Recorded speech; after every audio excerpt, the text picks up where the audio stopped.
Hi folks, welcome back. Now listen, we have just come from a meeting with a prospect which really created a paradigm shift or an awakening for me to the hidden cost of either both not doing your sales training and then when you try and do it yourself. I mean, wasn't interesting, Michael. They talked about the distraction cost. Do you want to talk about that? Yeah, it was essentially they were saying that, you know, the time that is spent in getting prepared to do training and then thinking about how the team's going to best receive it and then delivering it and then following up on it takes that person, in this case a BD person, a BD manager, away from their core job of going out there and selling and generating more business. So it was a real pain point for the client because they hadn't been getting results and they'd obviously needed to look at their training, so they allocated a team member to do it internally who didn't necessarily have the skills to do it. No. Well, the fact is, you know, I realised I have been learning how to actually work with groups of people and train groups of people since 1980. That's a long time. And I made 1,000 mistakes along the way, and I spent a lot of money. I'd say I spent a good $100,000 or more on my own development of how do you work with a group of people to actually get them to learn and absorb and change behaviour. So to expect that a sales manager, who in most cases has been a good salesperson and now is thrown into the job of management, to be an educator, trainer, as the client said this morning, you've got to get down, design the training session, then you've got to prepare for it, then you've got to deliver it, plus all the nervous energy that goes into the anticipation of it.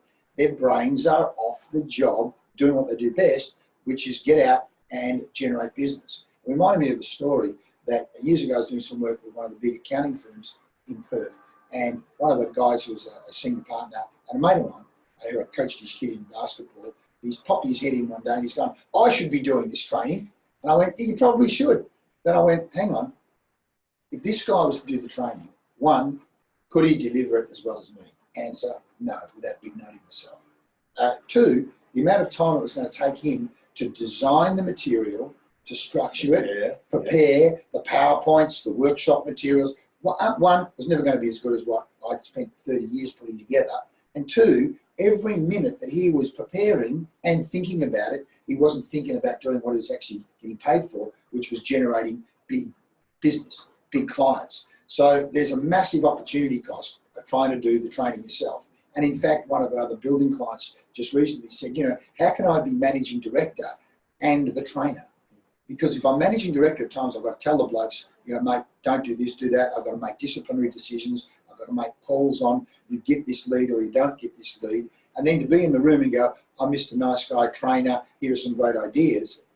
They're going to look at him, particularly if he's just taken a lead off them or scolded them or reprimanded them over behaviour or it's cost them some money. They're going to look at him through completely different glasses. Absolutely. And what about that old term that we hear all the time where, you know, we got somebody in to do some of the training and it was the same thing that I was telling them, but the penny dropped.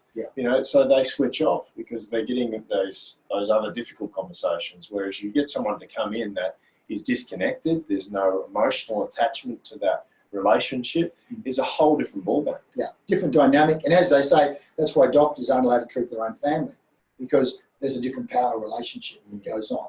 And so you need to understand there's a massive opportunity cost in doing the training yourself. And what we know, as Motorola has shown, you know, that the returns on sales training done right is 29 to 1. For every dollar you invest, you should be getting $29, $30 back, and often way more than that. As I said, well, let's just take a look at this guy that I did some work with. What was it? He's invested something like $600 and he's made an extra $1 million in sales over the last 6 months. I think you'd find there's a bigger than 30 to 1 return on that investment. So folks, invest in sales training. Take the first step, come to our seminar, do our online surveys, come and touch base with us, because we have a mission to empower, educate, embed sales excellence so that you have sales breakthroughs and break sales records, because that's where the fun is. Correct. See you there. See you there.